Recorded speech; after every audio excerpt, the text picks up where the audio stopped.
Astra Avisask. We meet again, you two. Hi, Catherine! Do you have any commissions for us today? Commissions, huh?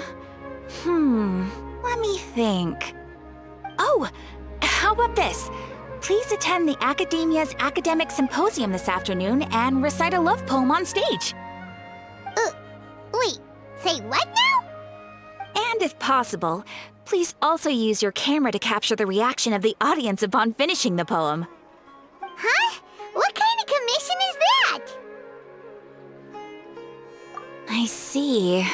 It appears that you're not interested in this commission. In that case, please go to Port Armos and convince the Eremites there to spend some time volunteering at the local orphanage. Hey, that's not any better. I'm sure the mercenaries will have some interesting reactions as well. Paimon's gotta ask, just who exactly has been submitting these commissions to the Adventurers Guild? Oh, the commissioner? Well, actually, I just wanted to see the two of you in action. Was it so obvious? I was hoping you would actually take one of those commissions. That kind of chance to observe humans doesn't come by often. Ah, so it's Nahida. Paimon just knew Catherine wouldn't crack those kinds of jokes. When did you get into her head? From when she said, Ad Astra Abisask? So it's been you this whole time? Are you done resting up, Nahida? Yes. I've been sleeping ever since we parted ways, and I even had a really, really long dream. It was another dream about the Sub-Zero's festival, except it was a happy one. In my dream, I was sitting in the middle of a flower terrace, and everyone in Sumeru City was holding hands as they danced in circles around me. They danced round and round, and everyone looked really happy. I also got to sit on a gigantic flower carriage. Ferris, the Knight of Flowers, raised me really, really high above the ground, and I was throwing an endless amount of Yalda candies at the children. You know, Nahida, maybe your dream is how the Sub-Zero's festival really should be. It's meant to be a joyous time where everyone gets together to celebrate your birthday. Huh? Wasn't I describing a really happy dream? Why are you both looking at me like that? Wait, could this be an example of the emotion known as pity? No, we aren't pitying you. That would only make everything worse. We just don't want you to feel too sad. By the way, have you had a chance to visit Dunyarzad? How's she doing? The Homiyanis haven't allowed any visitors after the festival, so we haven't been able to check on her. Yes, I paid her a visit right after I woke up. She was resting at the time. Her condition is stabilized. However, since Elazar is a manifestation of the withering on the human body, we can only cure it by finding a way to take care of Irminsul's own withering. But for the moment, our top focus should still be figuring out what the sages are up to and what they're planning. Right. Who knows what'll happen if they manage to pull off another scheme like the Samsara of the Sub-Zero's festival?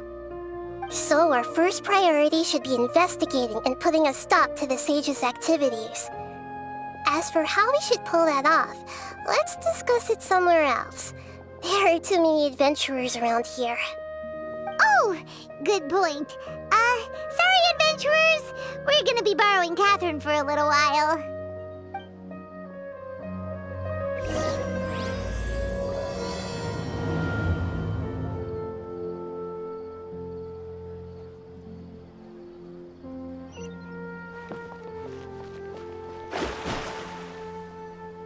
Let's continue our chat here. Okay, so do you have any ideas on how we can investigate the sages, Nahida? Actually, I've already done a little bit of work on that. But for now, I want to hear your thoughts.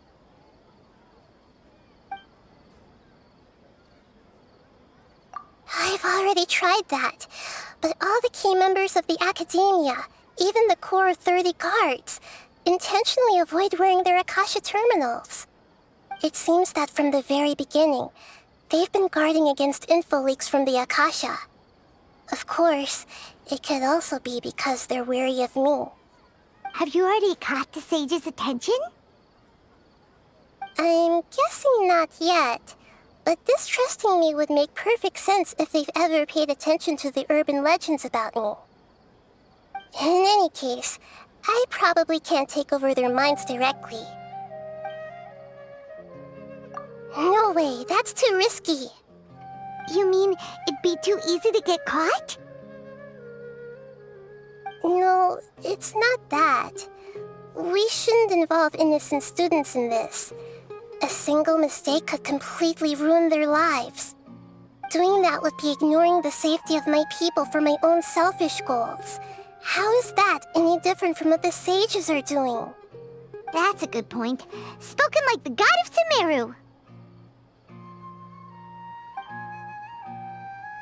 We're in the dark as of now.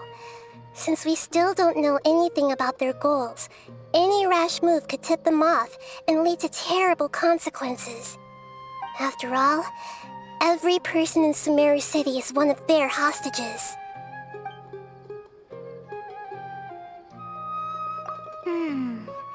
Are we really out of ideas?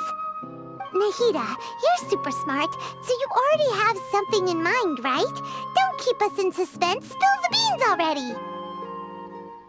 According to a popular theory from the Vahumana Darshan of the Akademiya, rejecting impractical motions at the beginning of a planning session will give more weight to the actual proposal. Okay, but aren't you the god of wisdom? You don't have to use that kind of gimmick to make us take your ideas seriously. Well, I've been thinking that if I can't directly possess the leaders, and if I can't get ordinary people involved, then I should find someone who's already involved, but hasn't decided to side with the sages. You're saying we should recruit a spy? That does sound like it could work. Oh, before coming back, we met someone named Alhaitham. He seems like he acts alone, and he likes doing stuff behind the Akademiya's back. They probably aren't in cahoots. Actually, I already have someone in mind. Do you still remember that female scholar named Setaria? Setaria. Paimon remembers now. Isn't she the one who's always trailing behind the Grand Sage of the Akademiya? We ran into her basically every time the Sub-Zero's festival repeated itself. You could even say we're old enemies by now. Paimon still remembers the smug and mean way she always spoke to Nilou. I've always liked observing all kinds of people, and Setaria has always stood out from the crowd. She was born in the desert and was hailed as their greatest genius.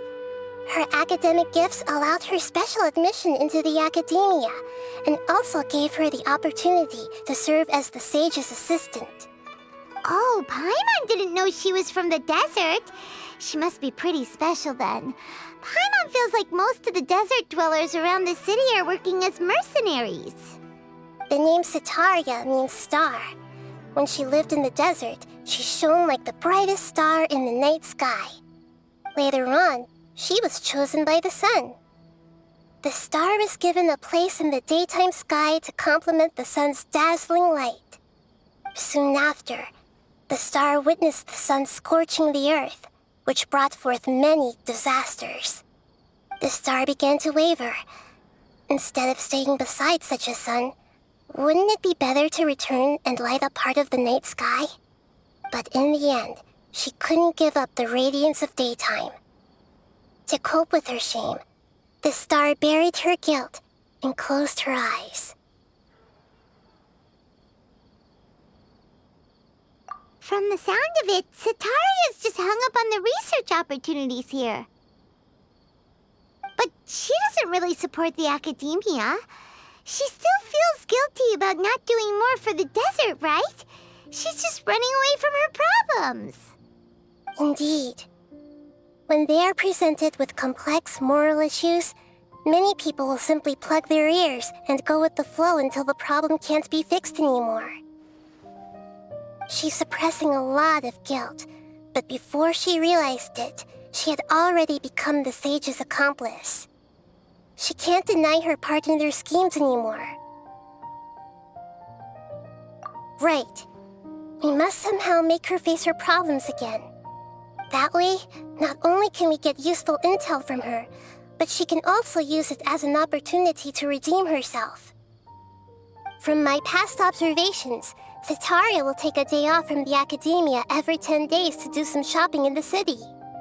Tomorrow afternoon just happens to be a shopping day for her. That'll be our chance.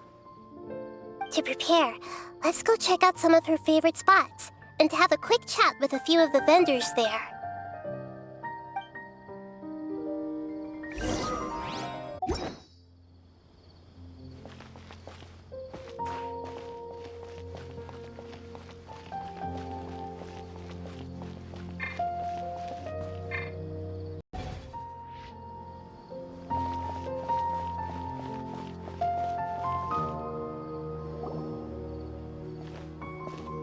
This should be Setaria's favorite fortune-telling spot. So should we ask the fortune teller about Setaria? No, I already have enough information on Setaria. The most important thing now is for you to pay attention to the vendor's talking style and key characteristics. Talking style and key characteristics? My poor lost lambs. Have you become troubled over your fates? The divine voice of wisdom often echoes between mine ears. If thou be blessed today by the gods, I may be able to show you the way. Huh? Really? Nahida, you've been whispering things to her? Shh! My friend here has some doubts regarding her future. Can we get a fortune reading for her? Of course, of course. In that case...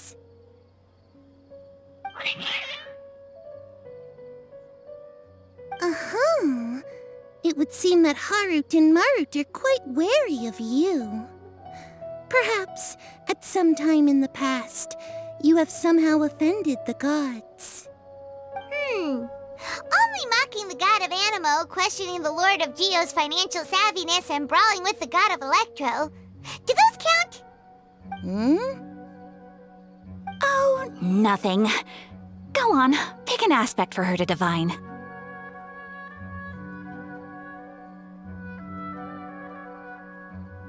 Love prospects? No problem at all.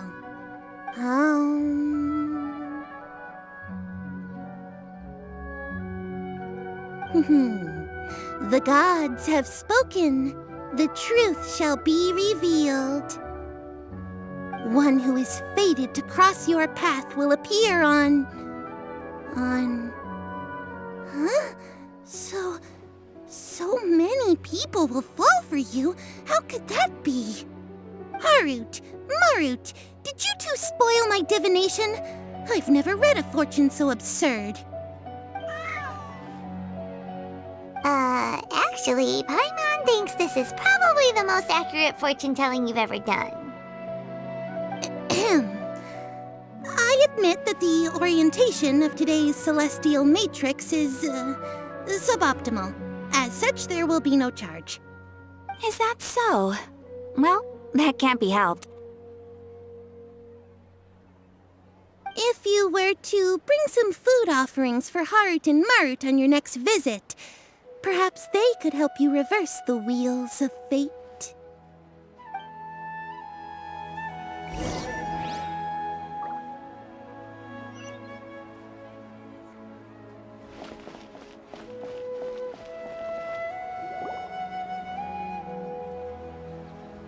Is this another one of Setaria's favorite stalls? Yep. It belongs to a king. His father helped Setaria a lot when she first moved to Sumeru City, so she still comes by whenever she has time. When I start talking with him, Listen carefully to the details of our conversation. Ah, dear customers! Would you like to look at some pottery? We caught wind of your great craftsmanship, so we specifically came to take a look. Oh, I recognize you. Aren't you Miss Catherine from the Adventurers Guild? Sounds like I'm in for some big business. Speaking of, where did you learn this trade? I suppose you could say it all started with my dad. He's a mason by trade, but I picked up an interest in clay while apprenticing for him. After that, I began making pottery by myself in secret, and I simply changed trades when my works turned out well. Although it's a pity that I'm no longer making much use of the knowledge provided to me by the Akasha. That's nice. You're making a living doing something you love. So is your father still working as a mason? Oh no, not anymore. A few years back, he fell from a roof and broke his leg. Since he had already saved enough mora over all these years, he's just enjoying the retired life in Port Ormos nowadays. I see. We wish him peace and happiness in his retirement. I'll have someone in charge of logistics at the guild come by another day for some goods. We'll leave you to it. Take care now. No problem. Rest easy, all our goods are sure to meet your every need.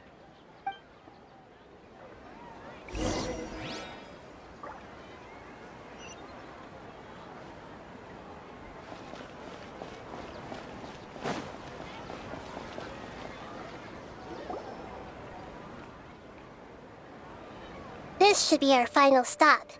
Setaria is always thinking of this restaurant when she's working at the Akademiya, so she always comes by whenever she's out in the city. Nahida, you've really thought of everything. It's my duty to protect Sumeru's citizens, after all. Hi there. I feel like I've seen you down by the docks before. Huh? Sorry, I don't quite remember. If I recall, you were having a discussion with someone about shipbuilding at the time. Ah, that's right! I've always been really interested in feats of marine engineering. After all, I grew up in Liyue Harbor and spent my entire childhood staring at the ships going in and out of the port.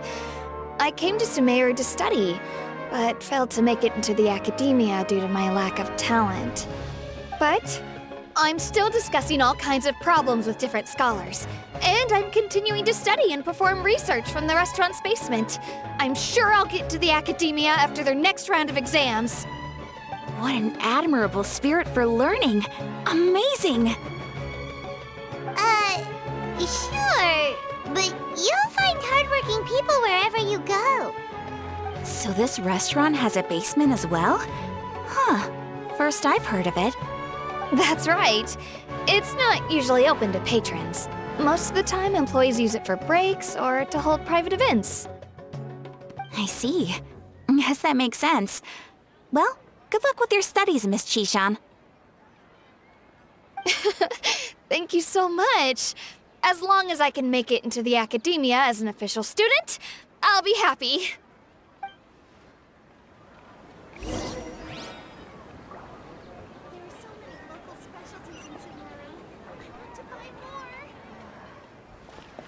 Don't you remember your adventure plans, So, was that everybody? Mm-hmm.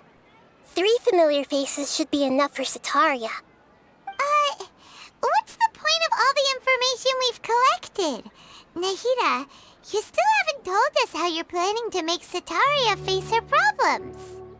Setaria is already used to avoiding her problems, so we must find a way to break through her usual sensibilities. I remember you mentioned that the Eremites in Port Ormos are all making a fuss about the upcoming resurrection of King Deshret. Although it's all just a boatload of nonsense, the fate of her homeland may turn out to be Setaria's soft spot. Oh, Paimon gets it now!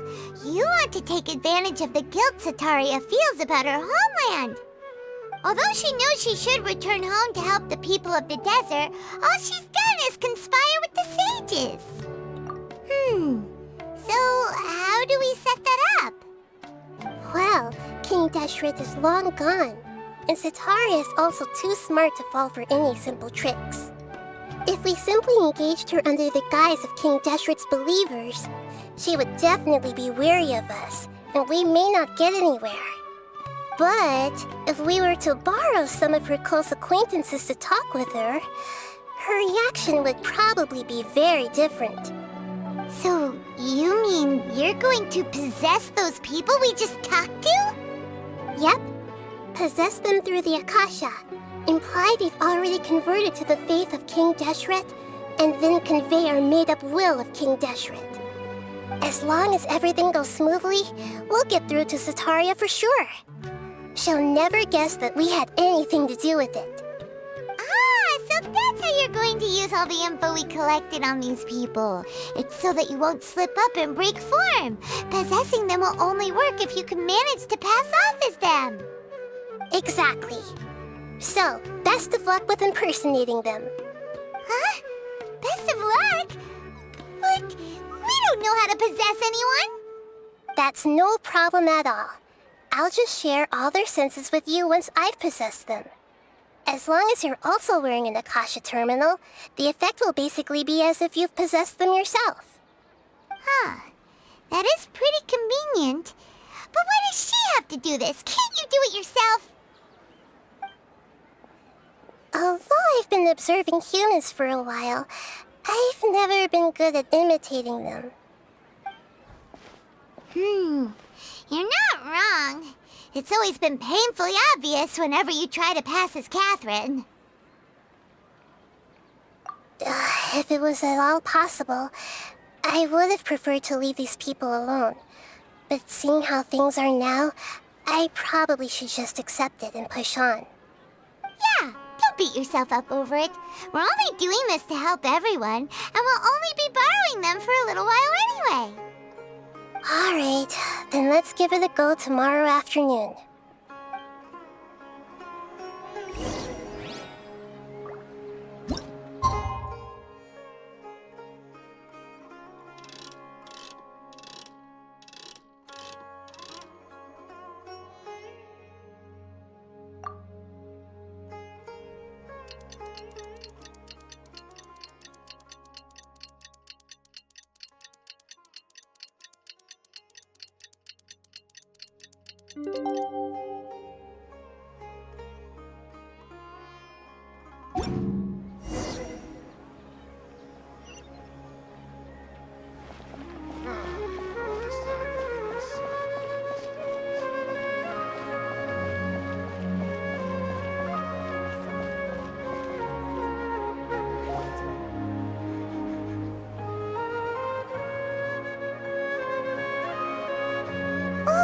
Here she comes! Setaria's here! Let's quietly follow her. Once she starts talking to her acquaintances, we'll find a safe spot to begin possessing them. As for how we'll sway her to our side, I'll leave that to you. I trust you'll know what to say. Paimon's starting to feel kinda nervous. Okay, let's go. Looks like they've already started talking. Let's find a hiding spot and get started.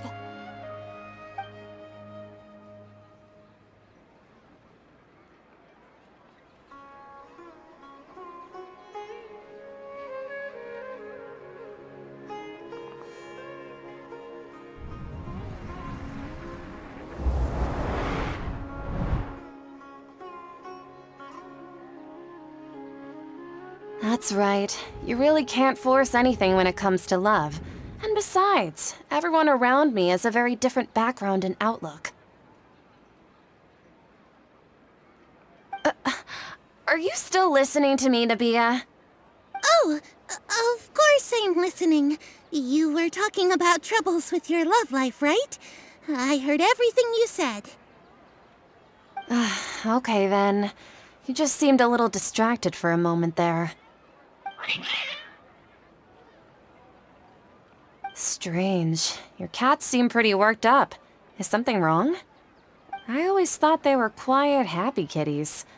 Oh, what are their names again?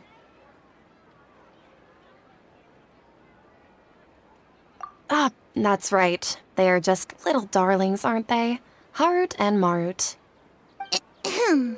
So, which fortune do you want me to read for you today? You must have come for another echo of the divine voice of wisdom. I'd like to get another reading on my love prospects, but to be perfectly honest with you, I feel like I've been a real mess recently. A mess? Well, could you do a reading on how long it'll take me to finish my current project at work? I really just want to get it over with. I hear you. No problem at all. The gods will reveal the truth.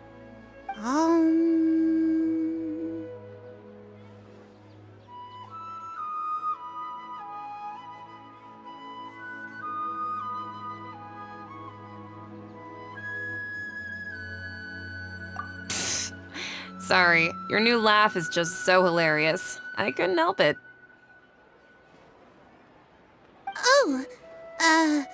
Please pay no mind to those kinds of details. The gods are asking, Setaria, why haven't you gone home?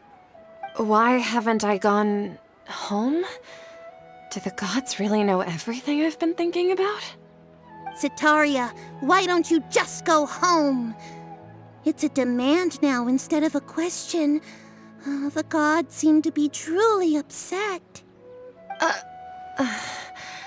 I'm sorry. I know I failed the gods. Please pass on my most sincere apologies and ask for their divine forgiveness. And if I may ask, Nabia, is there a specific god who's speaking to you right now?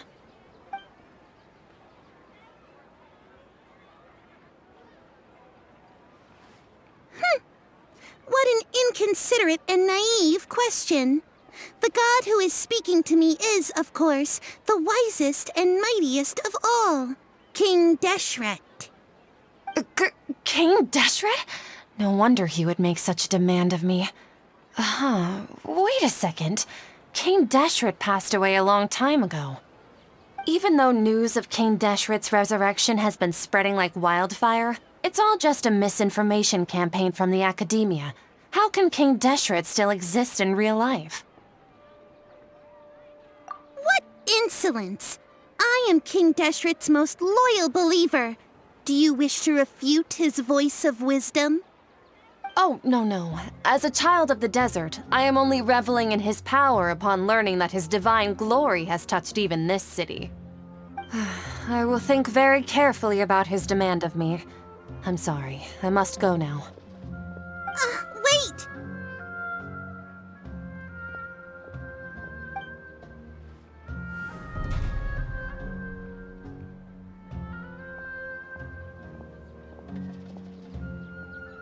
Oh, she just ran off in a hurry. She looked pretty upset too. Well done. Setaria didn't seem to suspect anything amiss. To have something she's been trying desperately to avoid show up out of nowhere and berate her, that must have shaken her to the core. Aw, Nahida, it seems like you understand human emotions really well after all. All I know are some abstract Harava-taught theories.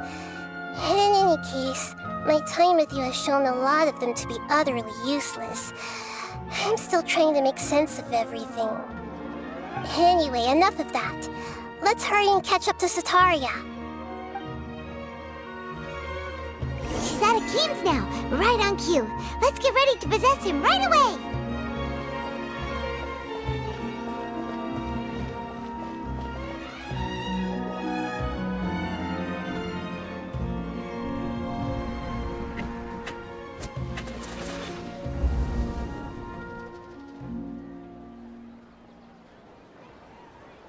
It's okay. I just got caught up in something. Oh, actually, didn't you ask me to help you look for work? What kind of work were you looking for again?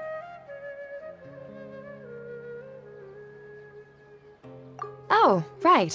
Your old man's craft. How could I forget? Speaking of, how's he doing? Is he feeling any better?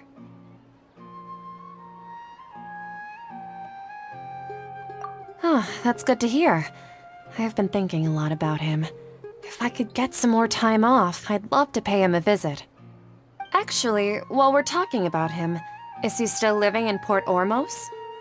Yeah, he's been retired there for a while. If you could find the time, please write him a letter.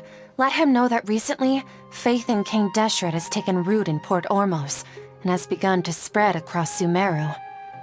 He has a quick temper and has always been a devout follower of the Dendro Archon. I don't want him to get into a fight with those King Deshret believers because of a difference in beliefs. Oh? So, who are you siding with in all of this? The Akademiya or King Deshret? I'm so jealous of you. You were born a child of the desert, yet you chose to betray King Deshret, and now you spend all your time with those crooks from the Akademiya. Akeem, you don't mean you've also become a believer of King Deshret? What's so strange about becoming a believer of the wise King Deshret? In fact, aren't you the strange one? The one who still can't pick a side? Can't pick a side? Me? Whoa! Paimon had no idea you'd be so good at this! You really zeroed in on the issue and put it right in front of her. It might feel a bit overwhelming for Setaria. But once everything is over, I'll be sure to pay her a visit to her mind and explain everything. Anyway, let's keep going.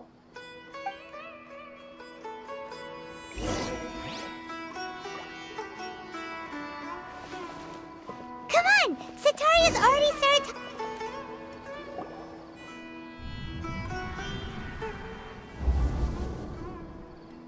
So, Shishan, have you noticed anything weird in the city lately? Like, as if someone was trying to preach to you about something? Oh, right. Speaking of strange things, I celebrated the Sub-Zerus festival so many times that I lost count. That was really weird. Wait, how could you be aware of that? That should be impossible. Nothing in the report indicated anything like that. Are you still failing to realize that the Akademiya's lowly tricks could never deceive all of Sumeru's citizens? Shishan, don't tell me that you've converted to King Deshret as well! What an absurd question. You make it sound like I should be ashamed for becoming a believer of King Deshret. In reality, shouldn't you be the one who is ashamed? You, who works side by side with the Akademiya and treated people as nothing more than experimental subjects? Please, please stop! Even now, Setaria's still trying to run from her problems. She can no longer justify everything to herself. Hey, she's trying to talk to the guards! What should we do? This is the most important part of all. Quick, get ready. Mercenary, you're a member of the Corps of 30, correct? Please help me pass a message to the Matcha right away. The situation in the city is getting out of control. Please, try to remain calm, miss. Tell me what's happening in the city. Heretics are infiltrating the city, and they've already converted many residents to their side. Heretics? What kind of heresy are you talking about? King Deshret! Many people I know have suddenly started believing in him, but he's long dead. It's impossible. Miss Setaria, nothing is impossible. You know my name? King Deshret is immortal, and all who defy him will one day pay the price. You must face the truth, Setaria. You tread a treacherous path, and the longer you ignore it, the tighter the Akademiya's grasp on you will become, and the deeper you will be ensnared. Child of King Deshret, never forget that the desert that belongs to you lies elsewhere. What's so strange about becoming a believer of the wise King Deshret? In fact, aren't you the strange one? The one who still can't pick a side? What an absurd question. You make it sound like I should be ashamed for becoming a believer of King Deshret. Setaria, why haven't you gone home?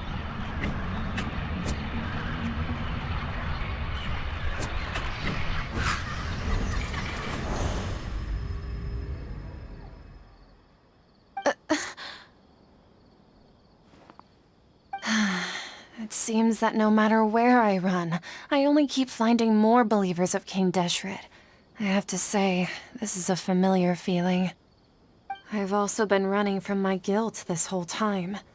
Guilt over my part in the Sage's plans, and from ignoring the letters from the children of my homeland. But no matter how much I may try to ignore or get rid of it, my guilt always comes back. You won't necessarily lose your research opportunities by facing the truth. Besides, did you really want to conduct your research while carrying such heavy feelings of guilt? How do you know me so well? Are you truly just a believer of King Deshret? Or are you the god himself? That's not important. The important thing is to pass judgment on the Akademiya and its sages, and to correct their mistakes. If you could provide some assistance in this matter, perhaps it could serve as a form of atonement. I've actually never believed in the gods, but I've always believed in serendipity. Your appearance must be a fated opportunity for me to get out of this wretched situation. Please tell me, what can I do for you? How much do you know about the sage's current activities? I was just one of the designers for the massed dream harvest scheme, which is what happened around the Sumeru's festival. But I know very little about the full scope of the overall project. I'd assume that only staff with the highest clearance would have access to those confidential documents. I've just been working to meet the Grand Sage's specified requirements. However, there's something that's been really bothering me. I heard that a scholar who was previously expelled has returned to the city, and even the sages are still quite wary of him. To fight against the Akademiya, we will need to figure out the nature and the purpose of their work. Is there a way for us to get access to the confidential documents you mentioned? It should be possible if we're willing to take some risks. After all, I'm an assistant to the Grand Sage, and I've been working on many tasks outside of the project. One thing, though, I won't be able to transfer the documents to you through the Akasha once I get my hands on them. The sages have always closely monitored all activities within the Akasha. Let me see... let's use the most primitive method. Send someone to pick up the documents tomorrow evening at the Akademiya entrance. The Akademiya entrance? Wouldn't that be too conspicuous? Don't worry about that. I assure you, this won't be a trap. I'm only suggesting this location because it'll draw more scrutiny for me to leave the Akademiya again. It'll be safest for me to distract the guards long enough to hand you the documents. All right, I trust you. So, if I were to successfully complete this task, would it mean I've atoned for my wrongdoings? That'll depend on the judgment of the Dendro Archon. The Dendro Archon. That's right. Her people are the ones we have endangered. As the god of wisdom, she's also the one responsible for judging and guiding the scholars. Maybe it's time for me to find a god to believe in. Just as Nahida predicted, we've managed to bring Setaria to our side! The Traveler's execution was ingenious. She's the one who deserves all the praise. Well, now that we've made plans to meet again tomorrow evening, all we can do is pray for Setaria's mission to go off without a hitch. Pray? But if we're going to pray to the gods, aren't we just praying to you? God of wisdom and guardian of the scholars? No. The truth is the true guardian of scholars. I've always believed that. Anyway, let's meet again tomorrow evening at the Adventurers Guild.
Catherine, right?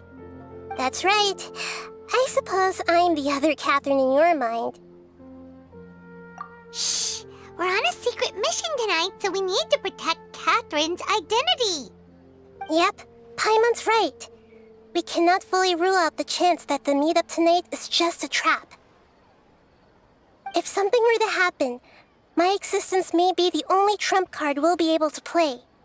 After all, the Akademiya should still be unable to confirm the existence of my consciousness in the outside world. Yep, exactly. Just what Paimon was thinking. Anyway, enough about that. Let's just make sure to be on our guard. Off? What do you feel is off? It's the middle of the night. Of course it's quiet. You're not getting paranoid, are you? No, I think she's right. It really is a lot quieter than usual. If you look around, there seems to be fewer people on the streets. I'm not sure if this is the case for the entire city, though. Huh. Maybe it's just a coincidence. Maybe Setaria figured out a way to not only distract the guards, but also to get everyone to go to sleep early, just so we can exchange the documents in peace. I also can't quite figure out why things feel a little off. But now that we're here, let's go ahead and meet her as we planned. Well, regardless, as long as you're here with us, Paimon feels a little safer.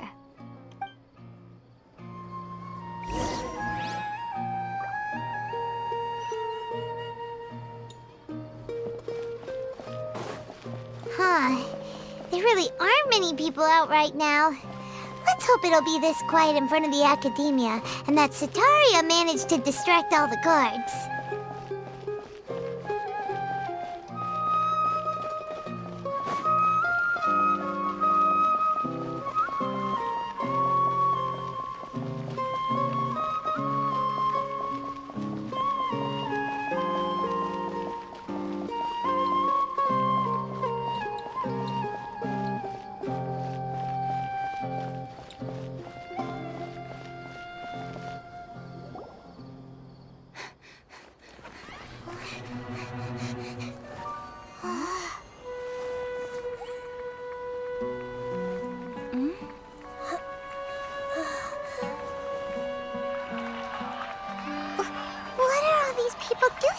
This hour of the night.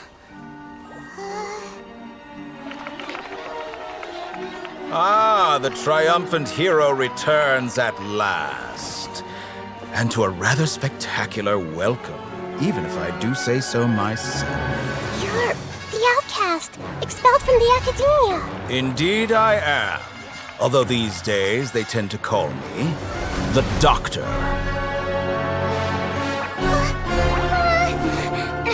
If you're looking for your researcher friend, she has already been taken into confinement. With some basic caution, she could have discovered the listening device on her person. Clearly, she lacks the degree of rigor expected of a true scholar.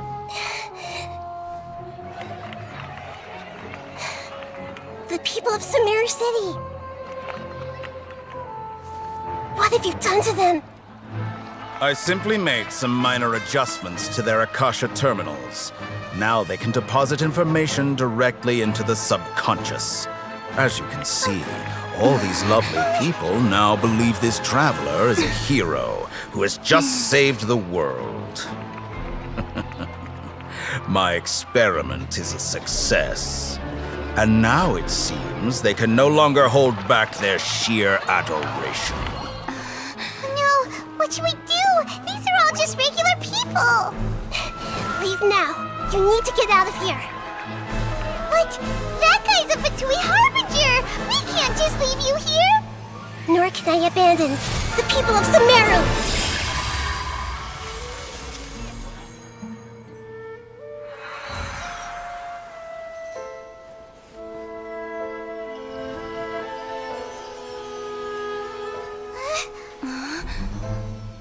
Don't worry. We'll meet again outside of the city.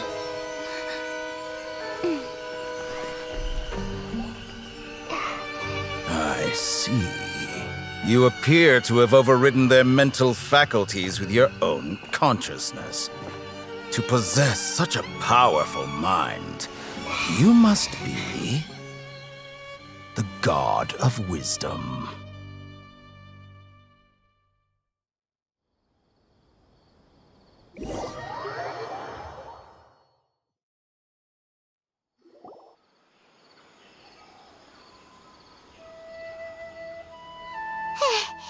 This should be far enough. Paimon needs to catch her breath first. Is Nahida going to be okay? We only made it out because of her.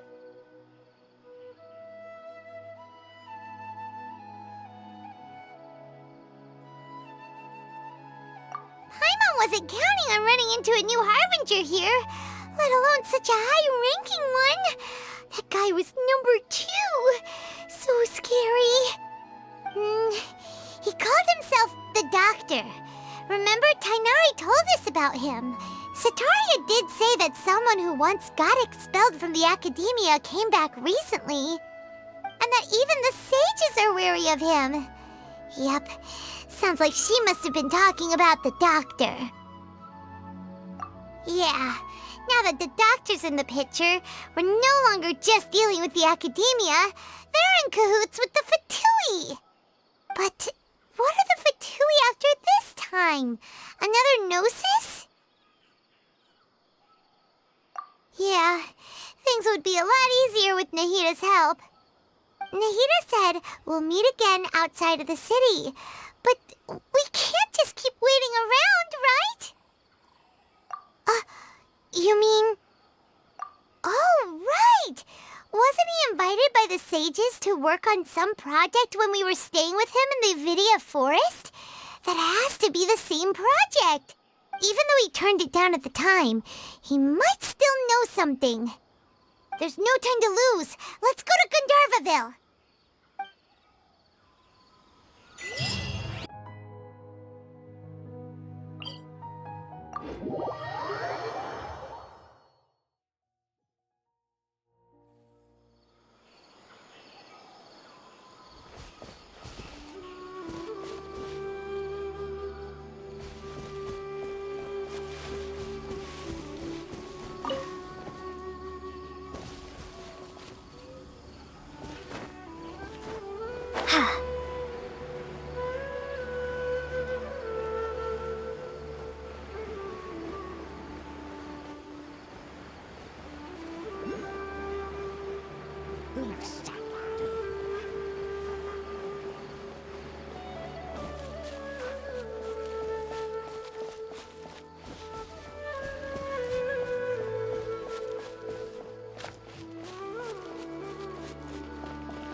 Hold it right there! A blonde-haired traveler and a floating fairy. We've got you, all right. Take a look around. You've fallen right into our trap. Are you mercenaries from the Corps of 30? Did you come here to arrest us? Corps of 30? We're nothing like those government lapdogs who don't even get scraps for their work. We are an elite brigade that commands the highest commission rate in all of Sumeru.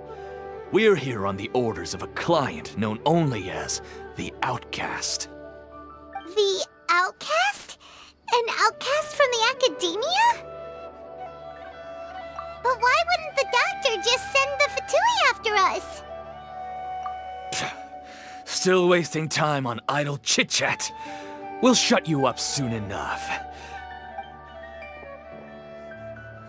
You're up, Traveler!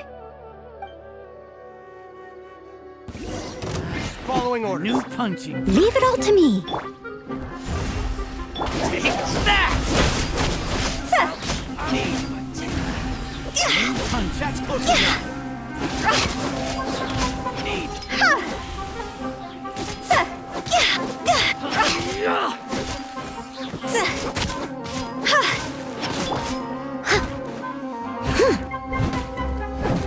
Steady as stone. I'll be back.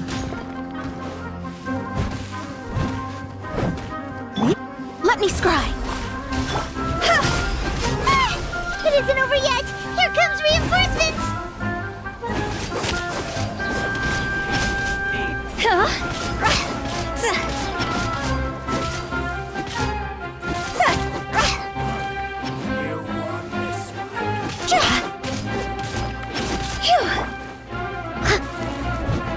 Leave it all to me.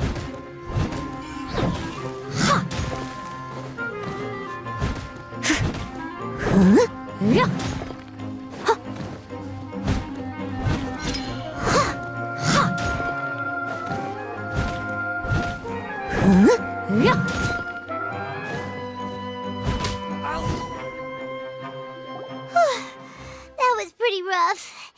Is that what elite mercenaries are like? Yeah, looks like we'll have to keep our guards up.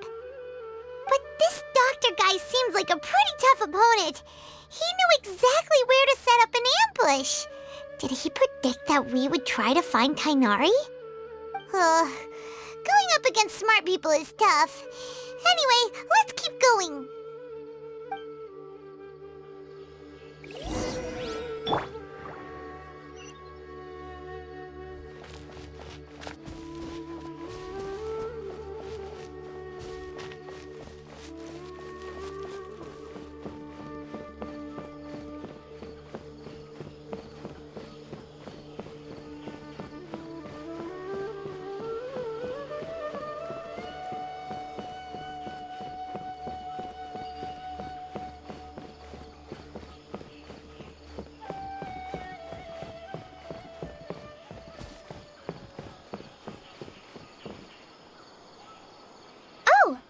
Traveler and Paimon.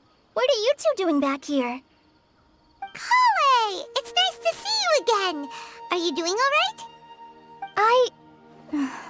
To be honest, I'm not doing too well. My Elazar has been progressing at a faster rate lately. I'm finding it harder to complete more intricate tasks. As a result, Master Tighnari is taking me off the patrol schedule. He will only allow me to stay here and coordinate other people's tasks. Oh, Kale. Speaking of Tighnari, did he go off on patrol? We're here to talk to him. Oh, Master Tighnari? He just left the Avidia Forest a little while ago. He was headed to Party's DI. He left? But isn't Tighnari always saying that he never wants to leave the Avidia Forest? He even turned down the Sage's invitation. I thought it was weird too. Master Tighnari always prioritizes his work as a forest watcher above everything. He almost never leaves his post. He left in a hurry this time, though. No, I only found out that he left through a message he left behind. He also made sure to delegate all his tasks using a schedule. To leave in such a hurry? I'd guess he had something urgent to take care of. Master Tighnari originally studied in the Amorta Darshan of the Akademiya, and Partis Di is something like the Amorta's research base. Many rare shrubs and grasses have been planted there for research. I know that before he became a forest watcher, Master Tighnari once spent a long time conducting research at Partis Di. A research base, huh? Gotta wonder what kind of research Tighnari just decided to work on all of a sudden. Oh, we don't have a lot of time, so let's go look for him at Party's DI. Don't worry. I'm fine. I'm used to living with Elazar by now. If you run into Master Tighnari, please send him my regards. Got it. Will do. See you later, Kale. Wait! Look who it is!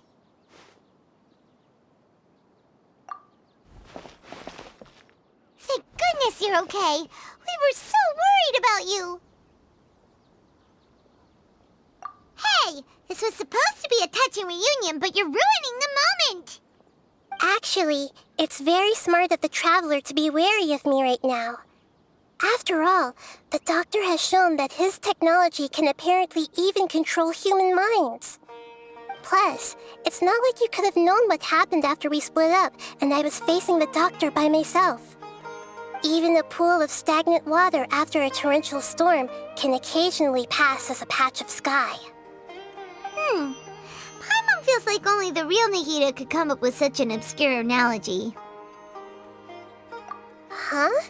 But I wasn't trying to win your trust or anything. All I wanted was to clarify my point.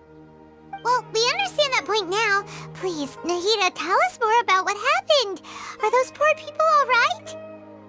When you left, I was still in the middle of restoring everyone's minds. Thankfully, when the Doctor mentioned depositing information into the subconscious, he didn't mean engraving information into their minds. Instead, he did something closer to creating hallucinations. That was still within my power to fix. Luckily, I managed to finish my restorations and mind jump away from him just as he was about to capture me. Whew. What a relief. The Doctor sure pulled out some hidden cards, but good thing we had Nahida with us. I wouldn't be relieved just yet. I gave away my true identity when I restored everyone's minds, which means we've lost another one of our trump cards. Also, the Doctor is already an expert at modifying Akasha terminals.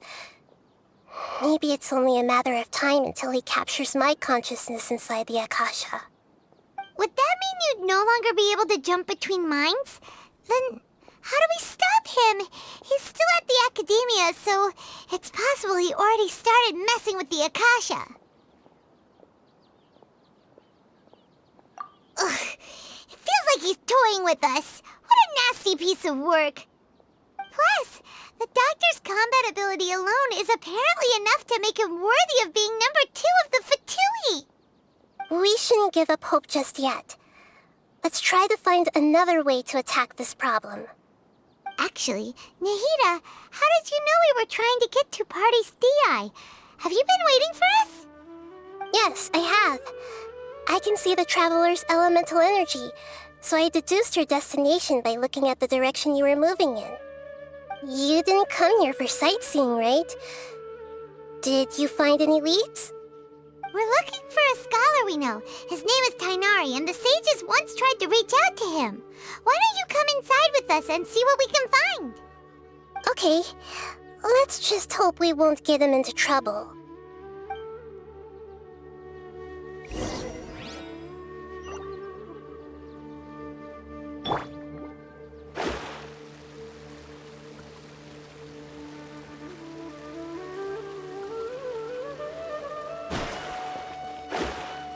They'd recommend some people with actual competence for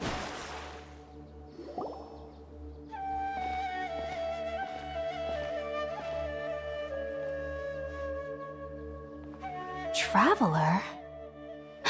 It is you! Ah, it's Hypatia!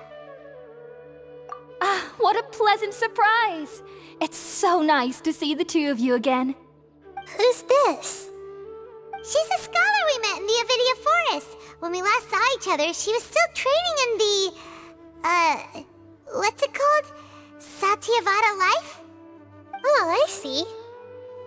That's right, we're old friends. You've come at just the right time. Ever since I've come here, hardly anyone has even talked to me. Hypatia, you're way too excited about this. Actually, for you to leave the Avidia Forest means... you're not in training anymore? Wait, no. Did you already finish your training and reach Paripurna life? What do you think? My consciousness has already managed to make contact with the divine. You did it! Congratulations! It's so exhilarating to share this sublime joy with others at long last. when my consciousness made contact with the gods. Ah, what a supreme and unparalleled experience that was! That sounds incredible! Oh, all right. Actually, please wait. I haven't forgotten my promise to you. Remember? I promised to help you understand what you saw from Irminsul once I gained deeper insights. My current self has not only gained true insight, but I can even help you establish a direct connection to the consciousness of the divine. You can do that? I've never heard of anything like that, but if you want to give it a try, I'll do my best to protect your consciousness during the process. Hold on. I brought some spirit-born ale with me. This is still a crucial part of the ceremony. We're using that incense again? All right now. Hold my hand. I'll help you establish a pathway to connect your consciousness. Okay.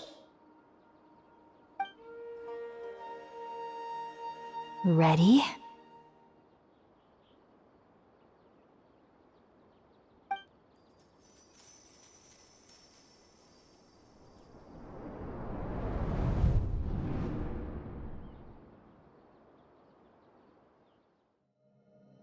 It took 3 betrayals for me to finally understand. The world is just an elaborate tapestry of lies. My fury will never be quelled. The first to betray me was a god. My creator. My mother. Valuing strength above all, she saw no worth in me and I was discarded. The second was a human. My family. My friend. Consumed by fear, he saw me as an abomination.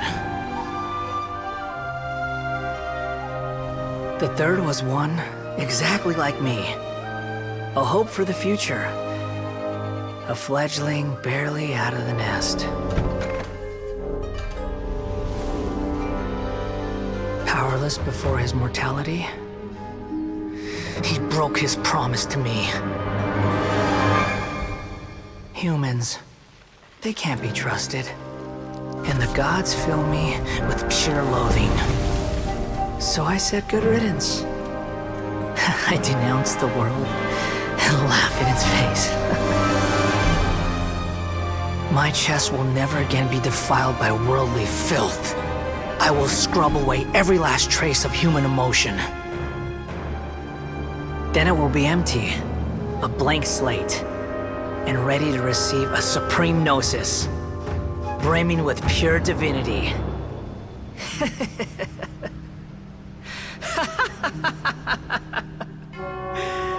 There is no need to fear. The pain will be brief. Your era is coming to an end.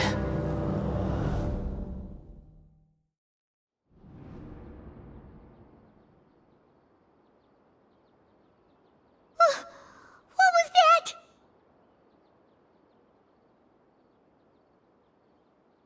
Did we actually just see the Balladier's memories? Everything matches what we know about him. But how is he connected to the divine consciousness that Hypatia was talking about? You saw it, right? You felt it, right? Such a majestic god! Such a noble will! Such sublime emotion! Alas, shame. If only that which beats within my chest wasn't a filthy mortal heart. Oh, great and merciful God, please grant me forgiveness and salvation. Do you understand now? I'm afraid this is no periportal life, but rather... Ah! You... Why are you so mean to me? Why is everyone hiding from me? I found divine wisdom. Shouldn't I receive praise and honor? Haven't I uncovered that light in the darkness?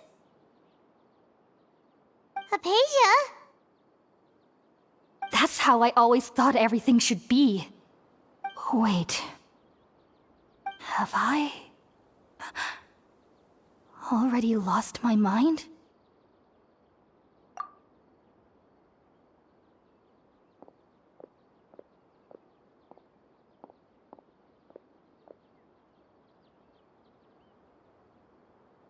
Wait, something isn't right.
Okay, we finally lost him. Are you okay, Nahida? Wait, no. Something feels different. You're back! Oh, the Traveler's back? Nahida was controlling your body for a while. It seemed like she jumped over to you as an emergency measure right before the Catherine puppet was destroyed. After that, Tighnari heard the commotion and came over.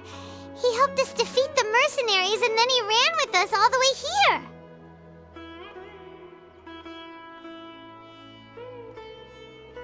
What? You swapped places? You mean your consciousness also went into Nahida's body? Wait, then where is Nahida's consciousness? Where is she now? I never imagined that an individual's consciousness could be transferred around like this. Had I not seen it with my own eyes, I would have never believed it. I don't think this can be achieved with current human technology.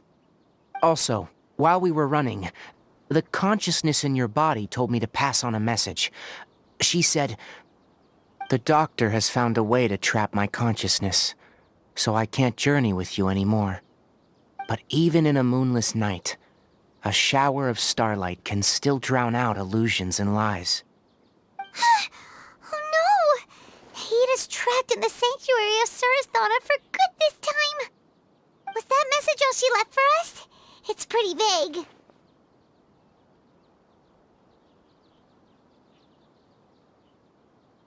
Oh, that makes sense.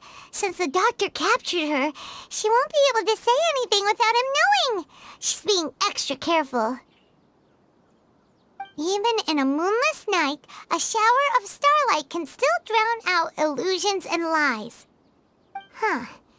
Paimon knows the moon illusions and lies are from the alchemical divination at the Sub-Zeru's festival. Didn't Nahida use a starlight analogy before? It had something to do with Setaria.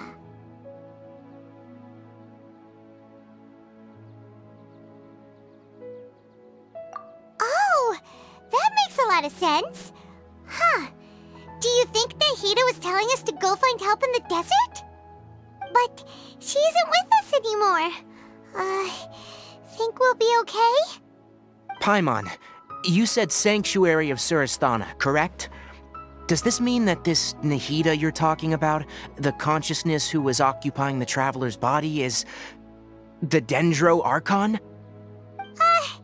Your guess is correct, but the situation's a bit complicated, so it's really hard for us to explain right now.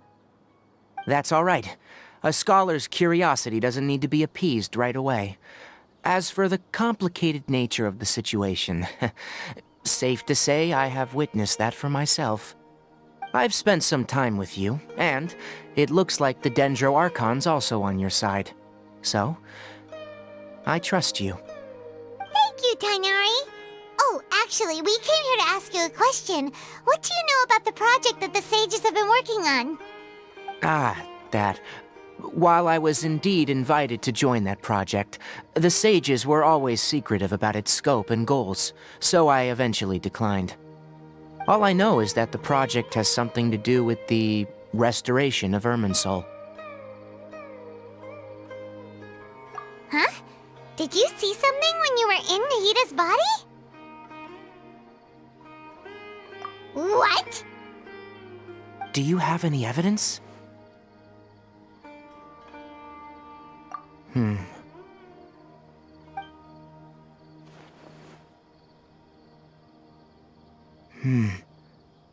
So that's what happened.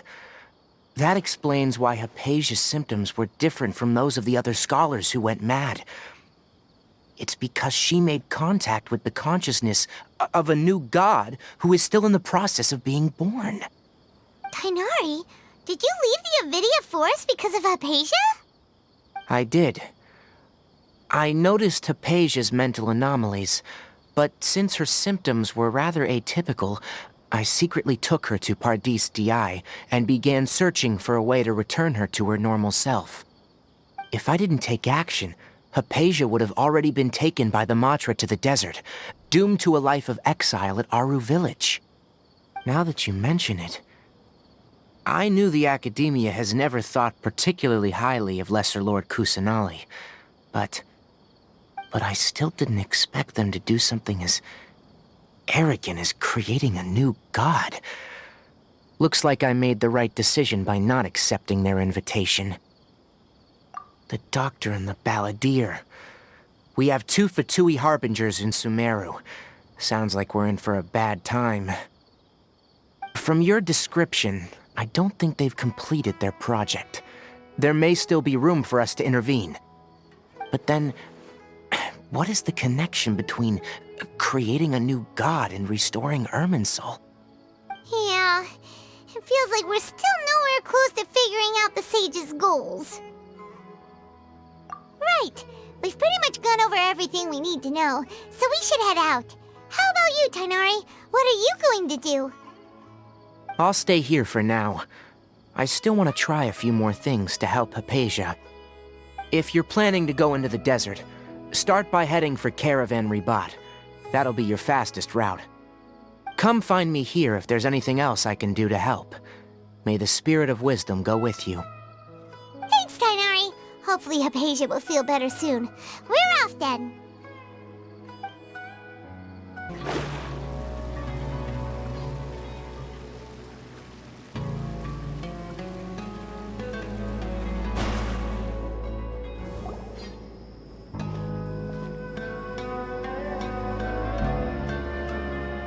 We finally made it to Caravan Ribat. It's pretty lively here. So, just past this wall is the desert, huh? Oh, wow. Paimon remembers hearing people call this the Wall of Samiel. It's made to block sandstorms from the outside. Oh, if it's this tall, it's gotta be the divine work of Greater Lord Rukkhadevata, right?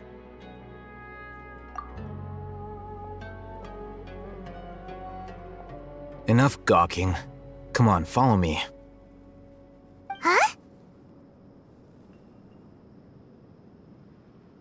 Over here.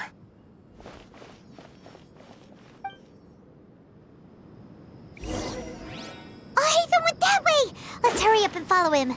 Wonder what he's up to.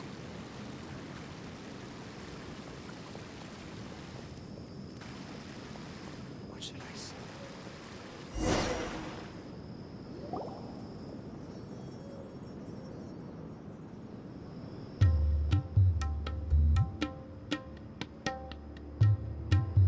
What the?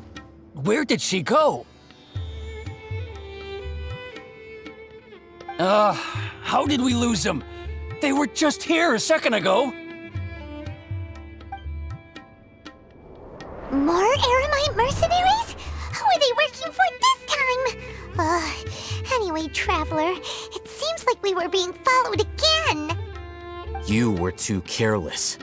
You should have noticed those hopeless amateurs trailing you a long time ago.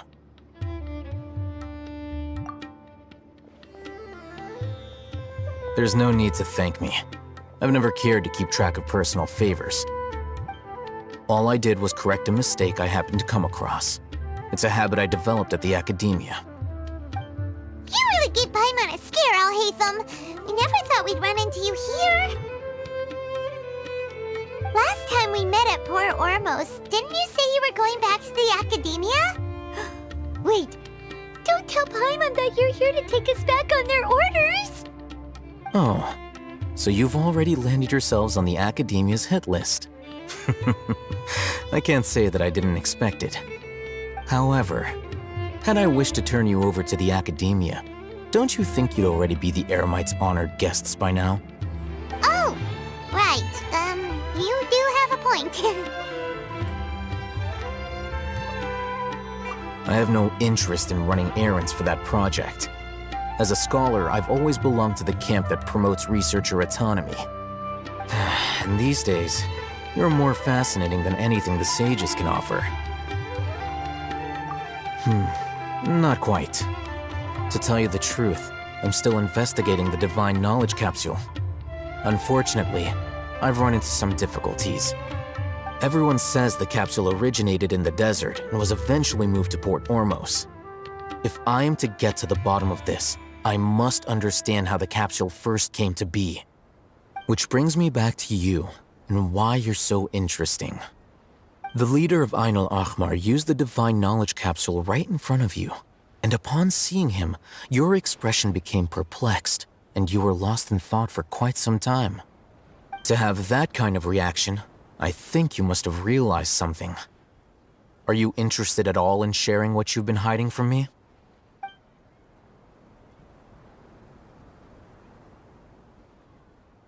Alhaitham, you really have a ridiculous eye for detail. What kind of person even notices or remembers stuff like that? So that's your answer.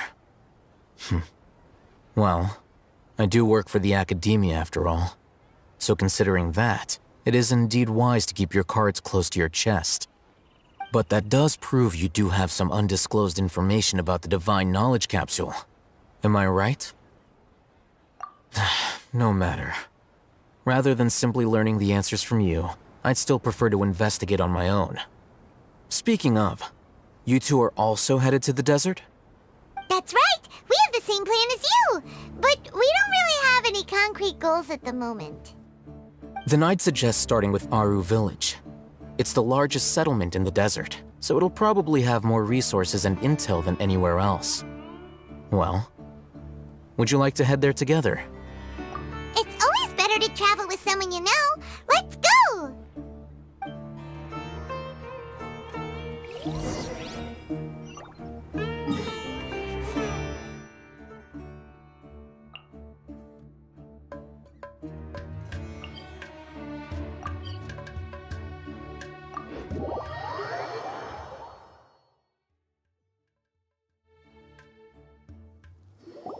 Before us lies Aaru Village, the safe haven of the desert folk.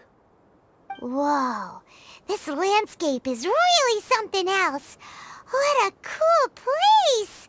Let's go check it out!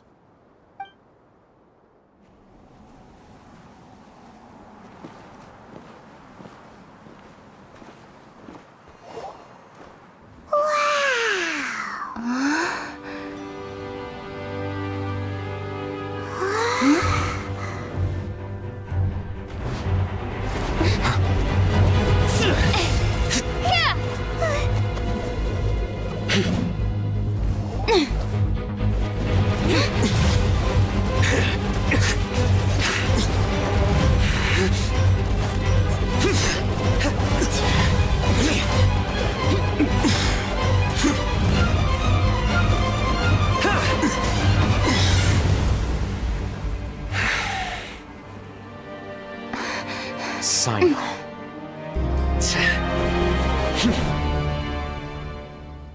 Unless my memory fails me, we have barely spoken 2 words to each other before now at the Akademiya. Would you care to enlighten me as to when and how I invited the General Mahamatra's wrath? Alhaitham, do not think you can escape my judgment just because you managed to escape my attack. Judgment? So that's how you'd characterize your actions here, is it? Or would elimination perhaps be a more accurate description? Had I used my full strength, not even this traveler would have been able to stop me. Though styled like an assassination, I sought only to ensure that my target would be unable to flee or resist. Standard practice for the Matra, as well you know. Seemed to me more like your own personal touch. Who is that, Alhaitham? Did you call him General Mahamatra? Yes. General Mahamatra Cyno, head of all the Matra at the Akademiya. He's a formidable hunter, and the ultimate nightmare for any who have committed academic crimes. You seem to have placed a lot of trust in Alhaitham, to the point of blocking an attack for him. If I were you, I'd never choose to side with him. I wouldn't believe a single word that comes out of his mouth. I have been pursuing this scribe for a long time. I urge you, stand back and do not seek to defend him any longer. Otherwise, there will be consequences.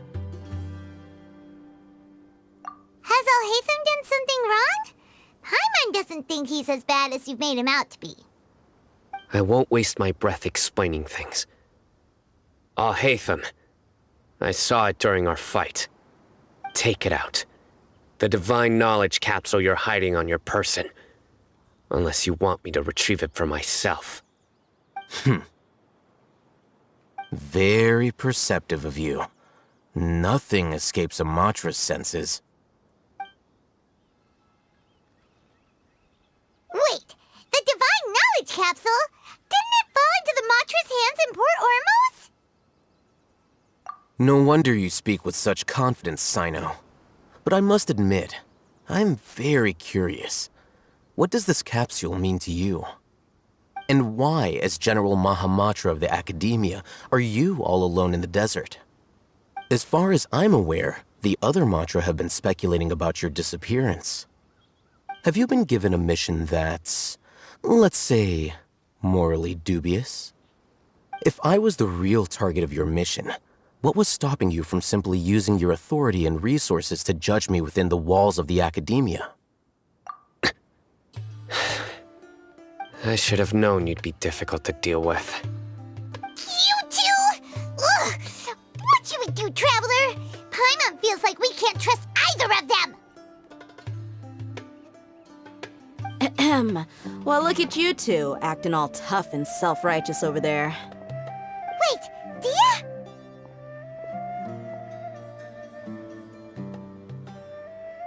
Great! Finally, someone that we can trust! You gotta help us out here, otherwise these two are gonna start fighting again! Yeah, sure looks that way. 2 giants from the Akademiya duking it out once and for all. Not something you get to see every day, that's for sure. Listen, I know you academic types love to fill up your big brains with self-righteous morality and lord your empty rules and virtues over each other. But how dare you bring your petty disputes into the safe haven of Aaru Village? It seems like someone's gonna have to beat some sense into your thick skulls until you finally learn to respect these grounds.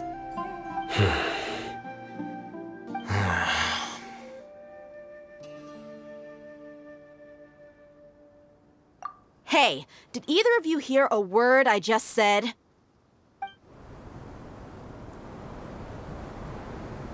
Whoa, what's going on? The wind's so strong! Is this a sandstorm? Paimon's gonna get blown away! Another sandstorm? What's up with these recently? Hey! All of you, over here, quickly! We have to take cover! Someone's calling for us! Oh, this wind is too strong! Let's get over there! That sounded like Candace. Come on, you two. Jeez, are all of you Akademiya folks such hard work? Move it! All right, stop yelling.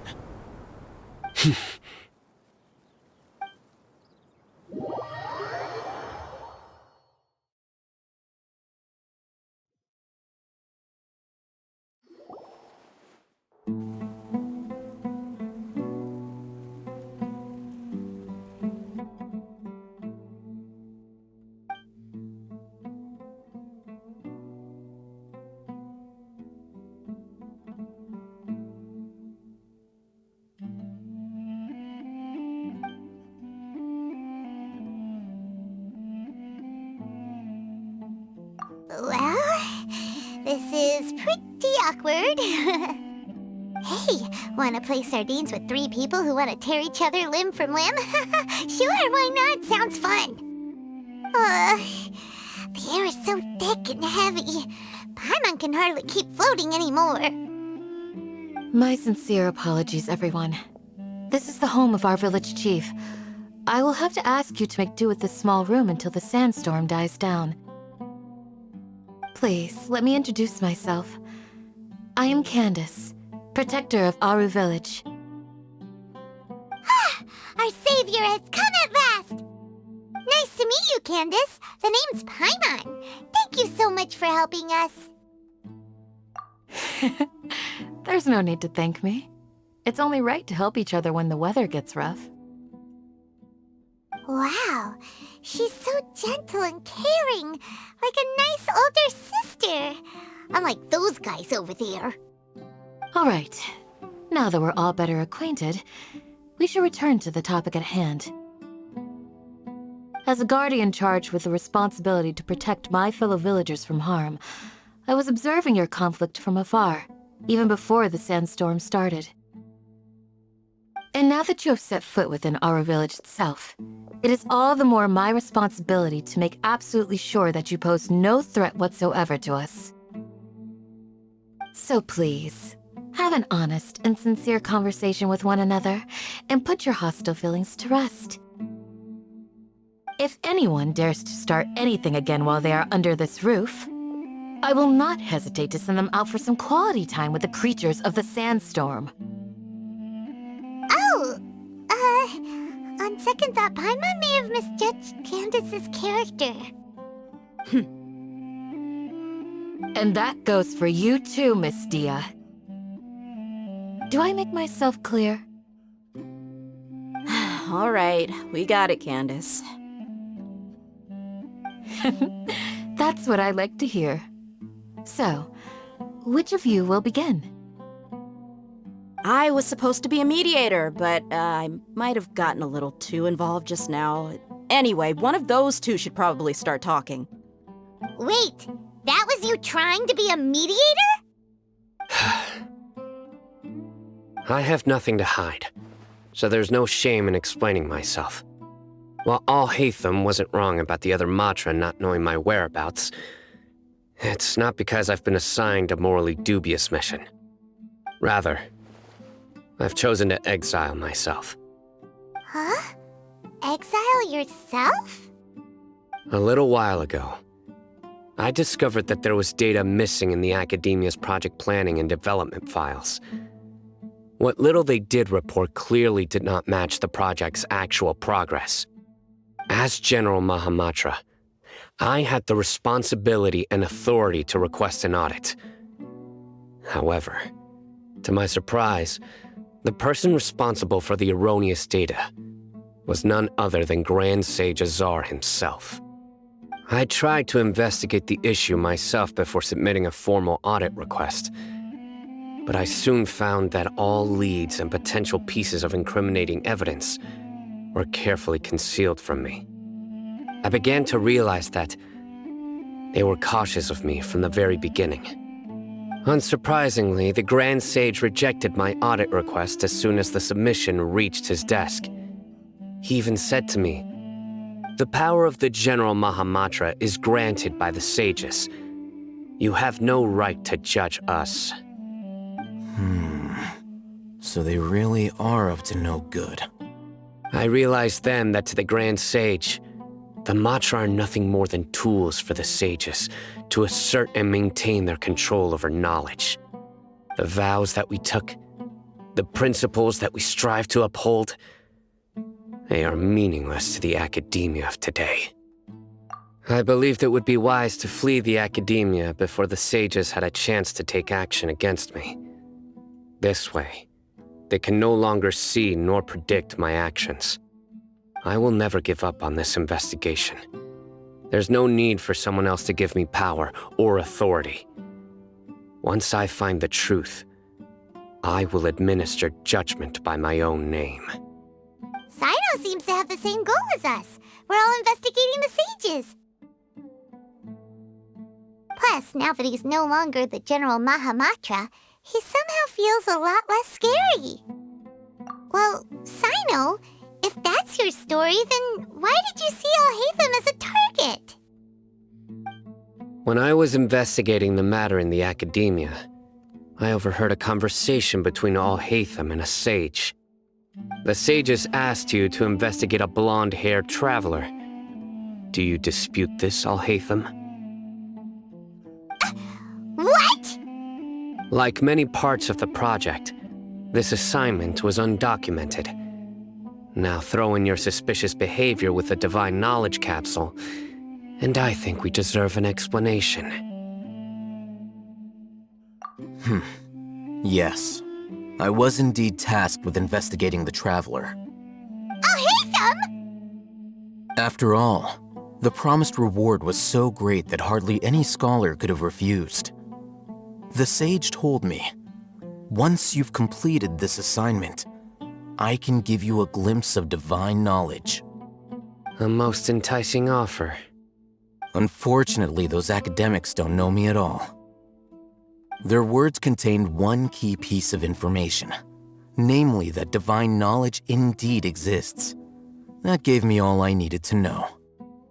From my perspective, the sages are far from trustworthy. Think about it. Isn't it a little strange they're so willing to share divine knowledge with anyone, even as a reward? So, I began my own investigation following the lead of the Divine Knowledge Capsule. In the end, I realized my wisdom in committing to this rather than collaborating with the sages. Had I been less guarded, I probably would have ended up like that Ain al-Ahmar mercenary, incapable of remaining sane for long enough to hold a conversation. You mean that the sages originally planned to dispose of you, using one of those capsules that drive people insane?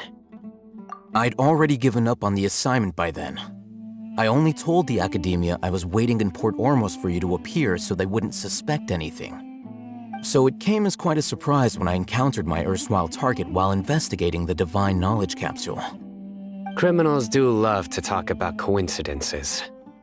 Even though I ran into the Traveler by chance, I had no intention of providing assistance to the Akademiya. Also, you should remember, you were the ones who decided to follow me and strike up a conversation after I left that tavern.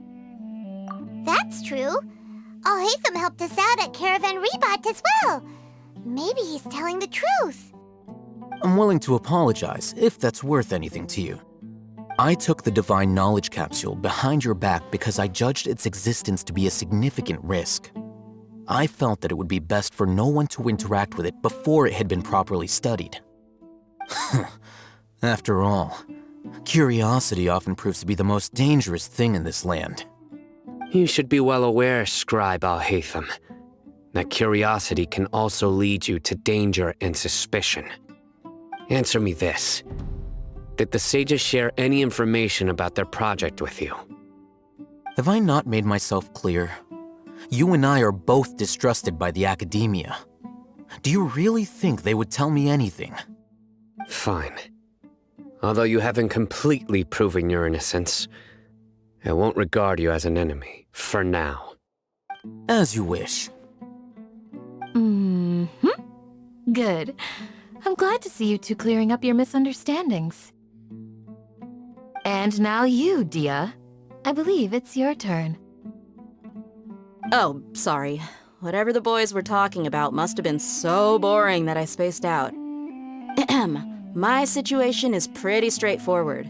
My employer, Dunyarzad of the Homayani family, is friends with the Traveler and is currently recovering from her illness at home. I had nothing going on, so I decided to return to Aaru Village for a visit. I was actually looking forward to a pretty exciting time getting back together with everyone here. But then I saw these two random guys in the middle of a pointless argument. It ticked me off, and things went downhill from there. Is that all? Well, I will admit that definitely sounds like your style. In that case, welcome back, Dehya. That's more like it. I missed you all so much, Candace. Whoa! What was that sound? No need to worry. Now that you're no longer at each other's throats, please make yourselves at home. I'll take a quick trip outside to clear out some of those creatures in the sandstorm. Creatures? In the sandstorm? Are you sure you don't want some backup? Fighting in a sandstorm is not for the faint-hearted. Anyone without extensive training in these conditions is at a disadvantage. You needn't worry. Yeah, just leave him to Candace. Don't worry, she's as tough as they come.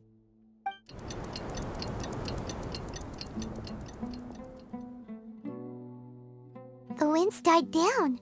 That means the sandstorm's over, right? Candace still isn't back yet, though. Is she alright? Maybe we should go out and check on her. When you put it that way, even I'm starting to feel a little worried. All right, let's go.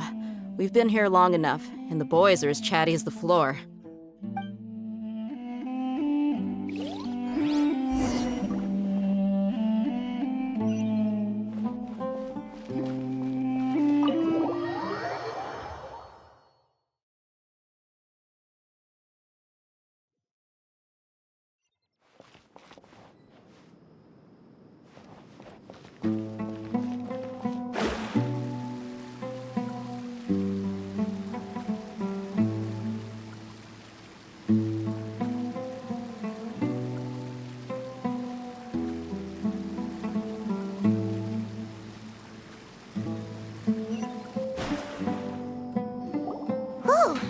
Candace, you're still fighting?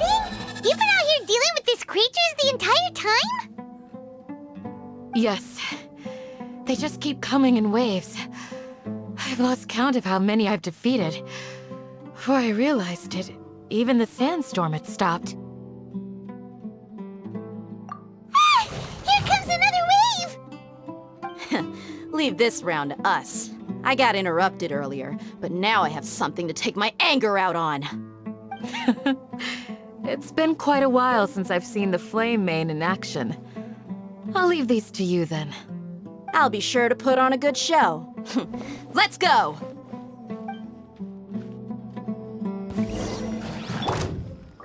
Steady as stone, as a good knight should. Someone needs...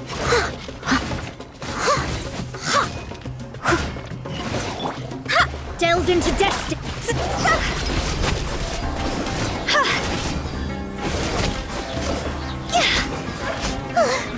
Here comes another wave!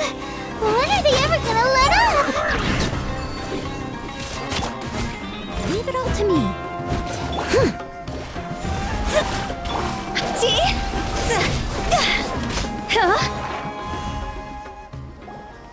The creature stopped appearing. Was that the last of them? What we fought just now was probably the aftermath of the sandstorm. So we should be safe for the time being. Well fought, everyone. No injuries, I hope. Huh? Who are you? My apologies. I haven't had a chance to greet you yet. I had my hands full taking care of the village's elderly and children. I am the chief of Aaru Village. Everyone usually calls me Uncle Anpu. Sir, I am also originally from the desert, but I have not been back for some time now. May I ask if such sandstorms are common? I can't say they've always been common, but recently the storms have become increasingly severe and frequent. Besides sandstorms, We also occasionally get earthquakes. According to an investigator who stayed in the village a while ago, these unusual natural phenomena are related to the withering of Irminsul. Another effect of Irminsul's withering. So, Irminsul's withering causes withering zones in the forest, and sandstorms and earthquakes here in the desert? Everything in the natural world is inextricably connected to Irminsul. These regional symptoms can indeed be a reflection of Irminsul's present state. Everyone in Aaru Village needs to take good care of themselves. Speaking of which, why haven't I seen a single village keeper since I got here? Village keeper? Who are they? Village guards like Candace? Does your curiosity know no bounds? Village Keeper is how Aaru Village refers to mad scholars exiled here by the Akademiya. Most of them are scholars who lost their sanity after a period of training in the Avidia forest. The Akademiya believes that their crazed mutterings may have a negative effect on the psyches of other scholars. So, they're forcibly exiled to the desert. Though if you ask me, it's all a boatload of nonsense. Alas, that's exactly what we've been trying to investigate. One by one, the village keepers have been mysteriously disappearing without a trace. But no one in the village has ever seen them leave. If you're planning to stay around the village for the next few days, I'd appreciate it if you could keep an eye out for them. I've had encounters with those people in the past. I'll see what I can do to help. The Matra are the ones responsible for their exile. Now that you're no longer with them, are you trying to alleviate your guilt and atone for your past sins? I'm fascinated by how you think. Mock me if you will, but if you are guilty, I will eliminate you, regardless of my position or identity. Oh, you're the former General Mahamatra. You must be an expert in these kind of investigations. Thank you for your help. Is it because you're reminded of Hypatia? Oh, these poor scholars. First they lose their sanity, now this! We need to help get them back home, safe and sound. But, is it really a good idea to tag along with Cyno? You seem like you really don't trust him. I'll be grateful for the assistance. No doubt you will do a better job than some of my former subordinates. Let's start by finding a spot to share what we know so far.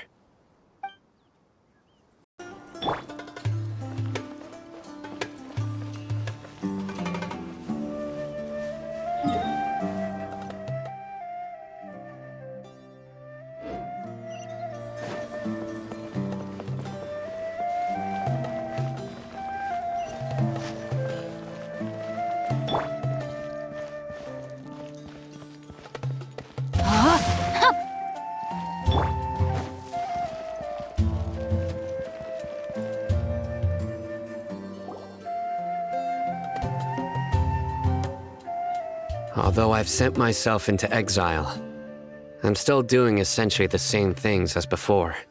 Do you still have any questions for me before we start our investigation?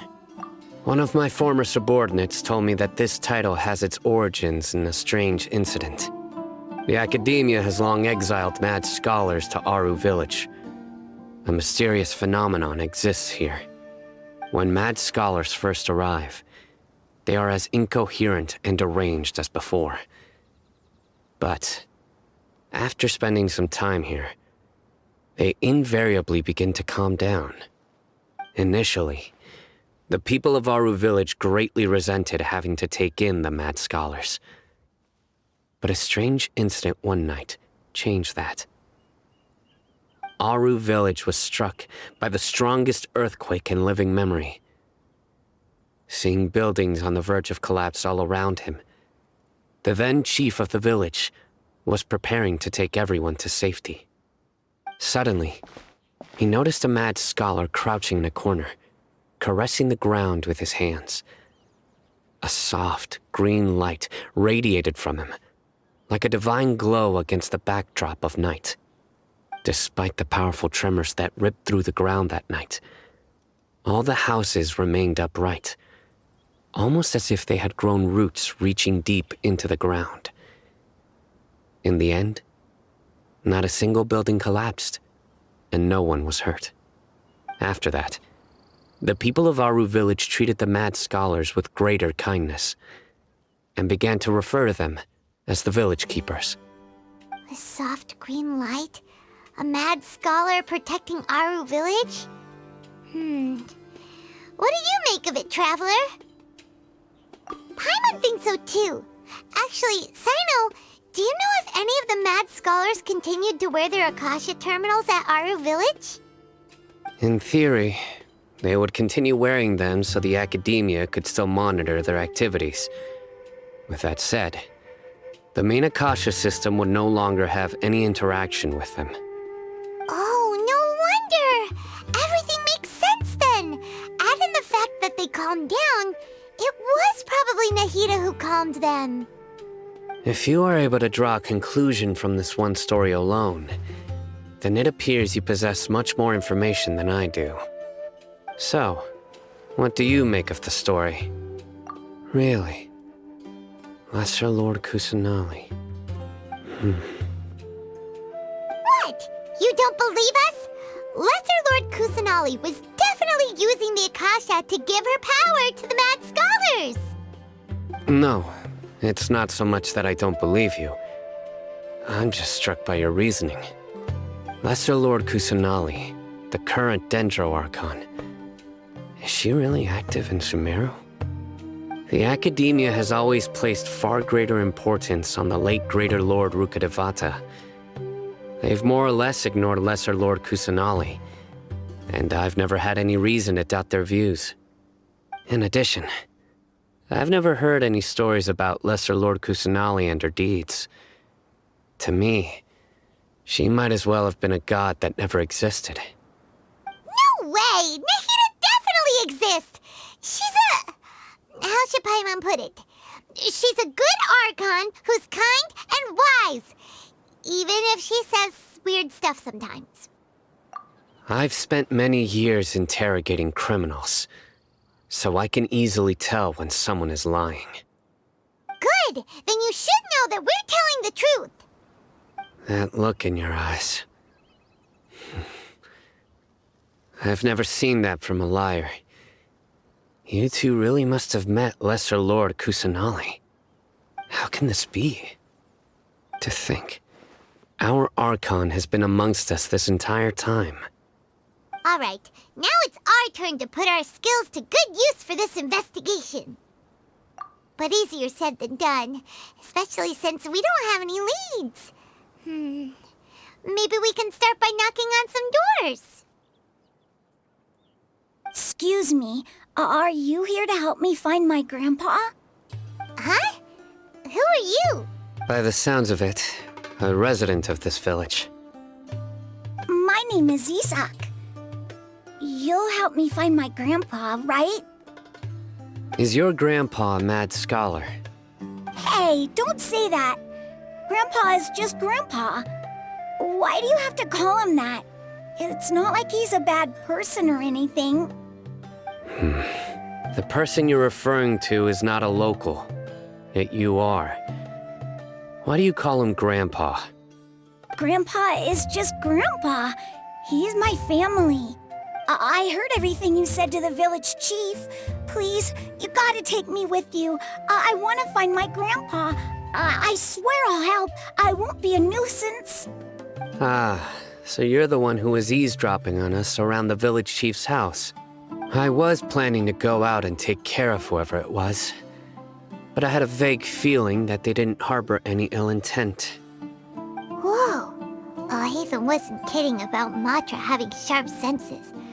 Cyno, he's just a kid. All he wants is to find his grandpa. Let's find a way to help him. Sorry. I was only listening in because I wanted to know where Grandpa went. Honest. If you don't believe me, you can ask Miss Candace. All right. But first, let's confirm the facts with Candace.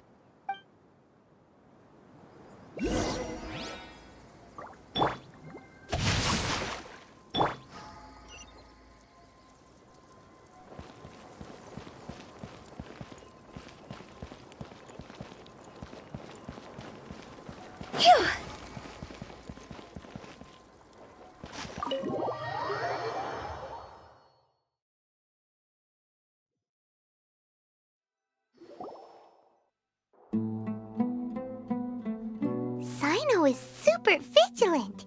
Is this what all the Matra are like? Ah, you're back already. We just wanted to confirm something with you. Do you know a boy by the name of Isak? I had a feeling he'd go looking for you. Huh? You knew this would happen? Yes. Although he tried his best to stay hidden, I still noticed him eavesdropping outside the window. He really wants to get his grandfather back. Isak's parents were both Eremite mercenaries who rarely returned to the village after finding employment in the city. He was raised by his grandfather. Unfortunately, it was only a few years before his grandpa passed away. Isak was still very young at the time, so various families in the village took turns caring for him so he could survive. Later, an elderly mad scholar arrived at the village. Isak thought the scholar bore a striking resemblance to his grandfather, and thus often spied on the man. However, the scholar was unkempt in appearance and incoherent in speech. Although Isak referred to the man as his grandpa, he was afraid and didn't dare to approach him. One summer night, the oft mumbling and bumbling grandpa suddenly calmed down and seemed to become more lucid. He even noticed Isak hiding in the distance. So Grandpa walked up to Isak and patted him on the head. He even took Isak to the entrance of the village, where he patiently taught the boy the names of the stars, and accompanied Isak until he fell asleep.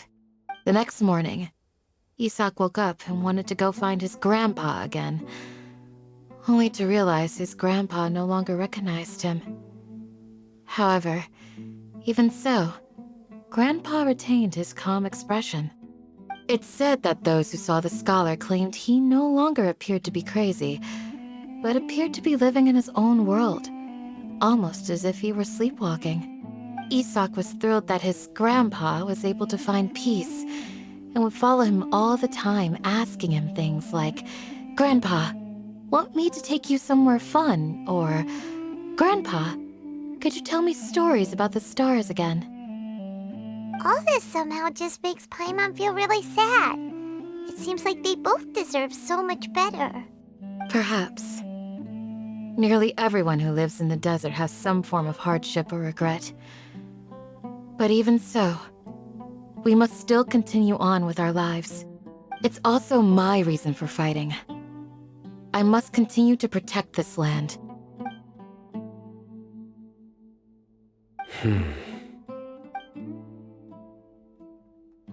Maybe the people have always had a considerate god watching over them.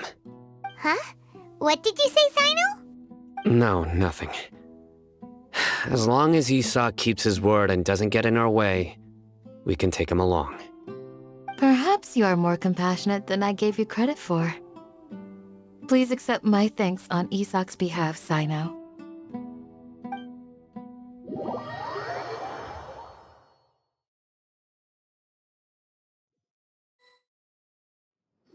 Hey, Isak!